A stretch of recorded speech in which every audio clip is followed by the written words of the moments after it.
Cars. My name is Eric, and today we got the 2021 Cadillac CT4 in the Premium Luxury trim. First of all, Cadillac is new on the channel. First Cadillac on the channel, welcome to this channel. I said the channel a lot right now. So welcome Cadillac, pleasure to have you here, and there's more already coming. But Premium Luxury Cadillac CT4. Quick thing I wanted to say is, the CT4 is a bit of an awkward spot in terms of its naming, because this used to be the ATS, now it's the CT4. Then Cadillac said, oh, we're going to switch to names again.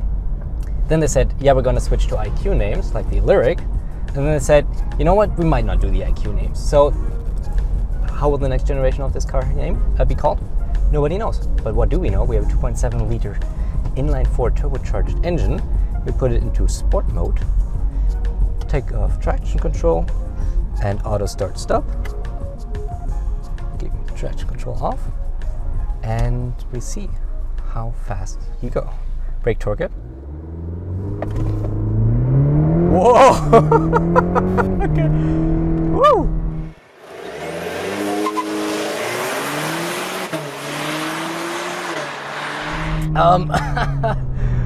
It did already go a little there. Like, wasn't from 0, but from 1. Yeah, 310 horsepower, 350 pound-feet of torque. That's a lot from a 4-cylinder. Obviously, this with 2.7 liter has quite a high displacement for a 4-cylinder, but this is the same engine that you find in the Cadillac CT4 V. Again, the V isn't what the V used to be. That was right. That is now the Blackwing, which is coming up this year. So the V is kind of what the Sport used to be. I know this is very confusing. That's kind of my point. Anyhow, so we get the same engine as in the sporty year, but not super sporty, Cadillac CT4. And yeah, honestly, it produces quite a bit of horsepower. What the V gets, what we don't get, for example, is a limited slip differential. But I've been talking about the engine here for a little bit, and we already saw that this thing is pretty damn fast. Before we go further into this, let's go and take a look at the exterior. I've been a fan of Cadillac's recent designs, and I think this CT4 really is no exception to that rule.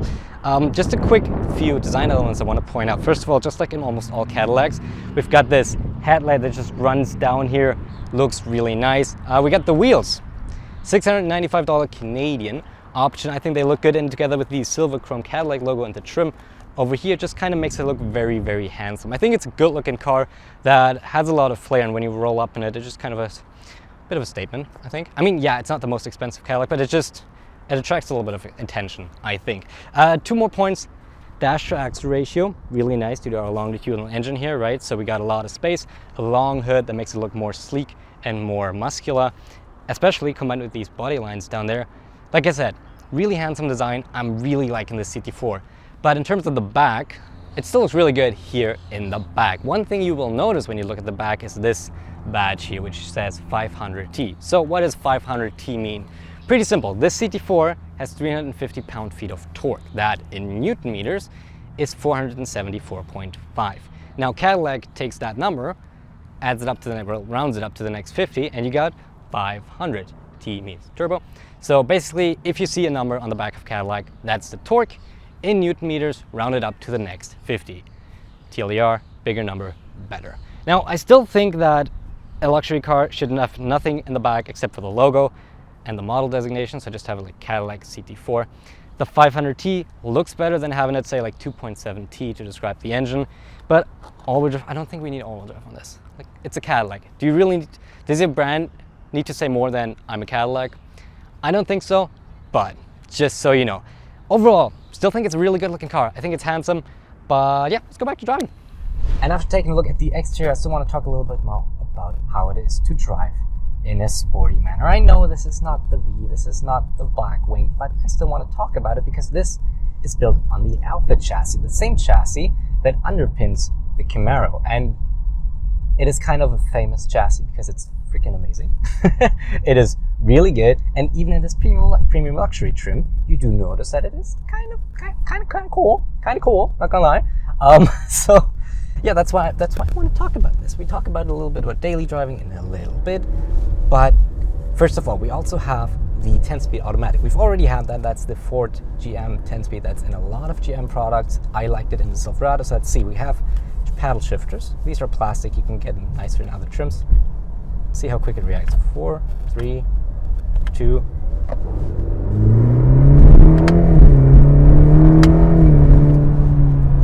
Pretty quick. It's not super fast, but definitely as fast as you need it in a premium luxury CT4. And let's see if we can take a look at the handling here.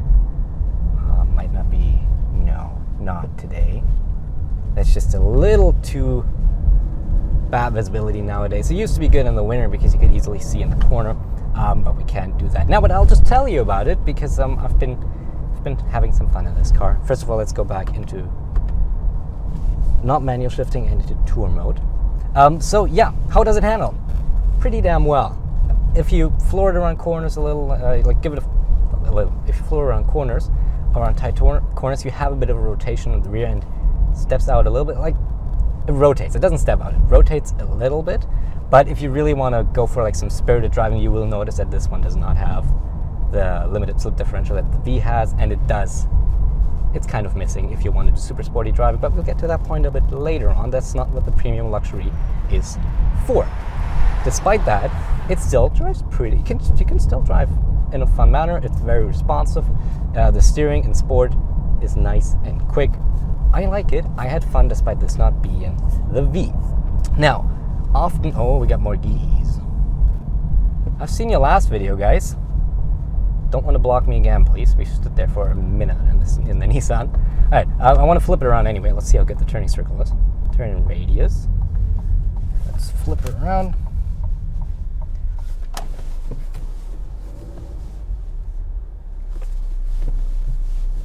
Decent, I would say.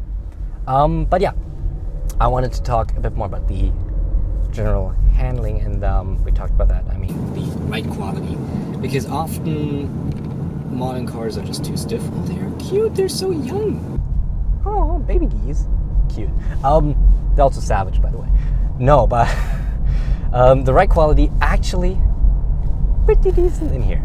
Honestly, I did not expect this to ride so well. It is really nice, especially when we compare it to the likes of the GLA and the GLB. It definitely rides a lot nicer than the GLA, a West Road van. So it rides a lot nicer than the GLA, and the GLB, it's kind of hard to compare them really, but this is very comfortable, especially for the price. This is a very comfortable suspension. I really enjoyed how well isolated it is in terms of like the road. You don't really feel any sharp bumps come through. Even stuff like the train tracks we drove over just a couple of minutes ago. Honestly, I didn't really feel them that much. So that's really well set up. But this is still, like I said, this is not the V. This is not the Blackwing. I don't want to talk too much about how it is to drive sporty, because that's kind of not the point of this vehicle. So why don't we take a look? Why don't we take a look at the interior and see how it is from here? All right, so let's take a look at the interior of this CT4, and you get in and it just looks so beautiful. Honestly, I think this is a really good looking interior. You still have all the physical buttons you want. It's not buried in the infotainment, but it still doesn't look cluttered at all. And then you have this beautiful leather, this brown leather we have in here that you can spec, and it just looks so nice. And then you get to touch all the materials and it kind of falls apart. Your illusion of this interior, that is not the interior itself. I didn't find it to be a terrible quality or anything. It's just that these materials, well, 3 spots here in this interior just aren't really good. This is nice. This leather up here in the center console and on the armrest is so hard. I literally had to ask General Motors if it was actual leather or some kind of synthetic material that's substituting for it, because trust me, they get really good at this these days. It is actual leather, but it must be so thin that it is so hard. Honestly, it is not super comfortable. It is not uncomfortable. It's just not as comfortable as I expected, and it's not on the level of other car manufacturers that this car competes with. So for example, Mercedes is just nicer in terms of interior materials, which is a shame, because if you look at these seats, they are so good. Honestly, these seats are amazing. I love them. The seating position, first of all, really good. They're comfortable. The bolstering isn't too big. It is still holding you in place in corners. Pardon me. and it just feels good, especially the headrest. Headrests these days are way too hard. This one, nice and plushy. Normally in a car these days, you sit kind of like this because you get the headrest pushing down on you. You sink in here. It is so nice. So I would just wish they would make this center console and this armrest, make it a little softer. And I don't have any issues with this interior. But unfortunately, these are two very, very, very important spots in the interior. And I just can't look beyond that. Other than that, in terms of features, wireless charger that is big enough for modern phones. Good one, because that is surprisingly rare. We have, interestingly, a redundancy in terms of volume knobs. We literally got two here, so one up there, one up there. Don't know why, but I'm not going to complain about too many volume knobs. I'm going to complain about too little, which is not the case here. If you want to use the infotainment, which is fast, has a lot of features, wireless CarPlay and Android Auto, both wireless, works super great, works well, love it. But you can use this dial if you want to use it, which is honestly, it works, but it's just a little cumbersome. I found it to be way faster to just use the touchscreen. Probably there's people that prefer this, and maybe if I would spend some more time in this car, I would start using it, just like the touchpad in the Mercedes is. But for me, I just found it easier to use the touchscreen. And yeah, Bose sound system, optional. It's good, not great, but it's good. We got an optional sunroof, which I would definitely spec if I were you. Back seats, plenty of room, comfortable. Trunk also has more room than you will probably ever need, except for when you go on a vacation. And yeah, it's just a shame. It is such a nice looking interior, and then the cheaped out just a tiny bit, which is sad. Maybe a mid-cycle refresh, we'll see. But let's go back to driving. Okay, I just want to clarify that didn't feel like too harsh of a criticism. This is still a nice cabin. I still like it. I still enjoy it, especially visually. It is very nice. It's just not as nice as I expected. But there's a bit of a thing going on which makes this hard to compare this CT4, because I said it's in an awkward spot in terms of naming. It's also in an awkward spot in terms of placement in the market, because this costs $51,000. Aspect here is $51,718 to be precise, because we've got a bunch of options on it. And that places it, well, price-wise, next to the GLA and the GLB we've had. And it doesn't compete with the C-Class. It's also a little bit shorter in terms of wheelbase compared to the C-Class. So it doesn't compare to the C-Class, 3 Series, A4, and stuff like that. So it doesn't really compare to them, because they start at like 55 grand. Base model, complete base model, no options. What it better compares to is the likes of the Audi A3 and Mercedes A-Class sedan. Compared to those cars, this is rear-wheel drive biased. You can have it as a rear-wheel drive car, even in Canada, optional all-wheel drive, which we got equipped in this one.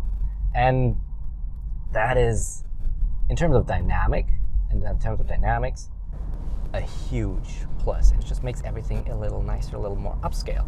So if you're comparing it by price, this one is kind of in a good spot, honestly.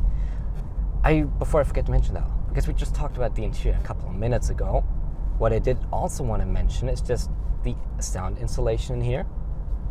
Top notch, honestly. Like I say honestly way too much. That outs me as a German, because Germans for some reason always say honestly. Don't ask me why. But it is so nice and quiet in here. Everything is so well isolated. I don't know if I can show you this. The GoPro has 2 little rooms, so I'll do it on the right hand side. We just open up in our sunroof. Of course there's some wind noise here, but it's not really a lot. I don't know if this will pick up on the mic. But if we close it all, it gets really nice and quiet in here. And that's it's way quieter than the Mercedes. Mercedes is such an awkward word to put in plural. Way nicer and way quieter than the Mercedes that we've had. And yeah, that's a big plus. If you're looking at a luxury car, definitely want to have it nice and quiet. This is really nice and really quiet, so I really enjoyed that. And also the attention to detail is just really well done in certain parts. This might seem so minor to you, but this is something that you notice when you drive it, which also it's easy to drive smooth, which I think is very important for a luxury car. Speaking of a Camaro, hey, there's a Camaro, same chassis. But this seems so minor maybe to you, but look at how the window opened. I don't know if you can even see this. Okay, it's kind of hard to make good do because my GoPro's there. I think I just I might have moved my GoPro a little. Whoops. Anyhow, what I'm trying to show you here is the window opens very quietly. You don't really hear the motor at all, and it also opens very softly. Now, you might not even be aware of this, but if you think about how most cars, like if you're looking at regular cars, how it is to open their windows, they've kind of they go very quickly, very fast, right? And if you kind of trying to find that perfect spot, just kind of like do. This one is a very smooth start, so it kind of just slowly starts moving. It's not slow in terms of like, oh, you wait for a long time, but it's just very smooth in terms of that. And these are just what I'm trying to show you here with this super minor detail is that the attention to detail, while not everywhere, speaking of the interior, the attention to detail is here. And that is one of the things that is really, really, really important in a luxury car, and that do make a big difference in the end, especially if you compare them to other cars that maybe try to be luxurious or are from a luxurious brand, but just chip out on a thing or two, right? So that's definitely something that is very noticeable, that the attention to detail is here. But I've talked about a lot of things right now. Why don't we just sum it all up and go to the final thoughts where we talk about if you should buy this Cadillac CT4, go with the competition, or maybe go in a completely different direction. Okay, final thoughts on the 2021 Cadillac CT4 Premium Luxury. Is it perfect? No, it's not. Is it really good though? I think so. It ticks most of the boxes that you want to have in a luxury vehicle. Let's just go through it real quick. I think it looks better than the competition. I think the interior looks also better than the competition can offer, although, like I said, it falls short in terms of quality when you compare it to the likes of Mercedes. I personally like the interior design more here, but just the materials aren't quite there. Now, sound insulation really good, ride quality really good, really important factors when looking at a luxury car. And for the price, like I said, it's in a bit of a weird spot. Cadillac did that really well. They knew what they were doing in terms of placing this car in the market. For this price, it's pretty much the only luxury car, especially if you compare it to the Germans, that you can get with a rear wheel biased layout. Everything else, A3, A-Class sedan, and the 2 Series, 3, 4, whatever it's called, you know me, it's all front wheel drive biased. This makes a huge difference. So for the price, you have a really attractive offer here. Now, $51,718, I think it's still a very, very good price for what you're getting. But one quick thing I want to say, if you buy a CT4, do not spec it like this. This is a really weird spec because it's a premium luxury with the $4,500 option of the 2.7 liter engine. It makes no sense. From a journalistic perspective, yes, because I get to see the premium luxury and the good engine. But from a consumer perspective, no. If you care about driving dynamics, which this car is already pretty good at, spend $500 to $600 more and get the V. Additionally, you get Brembo brakes and the limited slip differential, which trust me will make a huge difference and make it even more enjoyable. You're not able to get a brown interior in it, but it's still pretty good, I think, and it's worth the upgrade. But if you just want to have a daily driver, something comfortable, and you don't care about going fast, stick with the base engine. You still have about 220 horsepower, and you can spend $4,500 on other options. For example, Super Cruise is available in the CT4. Speaking of Super Cruise, Cadillac will return. Well, we'll just wrap it up. I like this car. Just so we have a wrap up. Speaking of Super Cruise, Cadillac will return to this channel in about a month. We'll have a Cadillac Escalade, and guys, I'm so excited for this. I'm so excited. Cadillac will get a chance to redeem themselves on the interior, and it'll be just, the Escalade just, you know, as a German, the Escalade has a certain charm. So I'm really looking forward to that. So make sure if you don't want to miss it, to subscribe and hit the bell. I spend a lot of time and a lot of effort onto these videos. It's super fun for me, but it's also so stressful because I'm literally pushing 80-hour weeks, guys. I'm working, I'm doing this, and I'm going to college at the same time. So it's a huge amount of effort, and I just hope you like it. And if you like it, make sure please to subscribe, because like I said, every subscriber helps me get cool cars like the Escalade coming up. And yeah, that's it with the video. Thank you so much for watching, guys. I really enjoyed doing this. I hope you enjoyed the video, and I hope I will see you in the next one. Thank you and goodbye.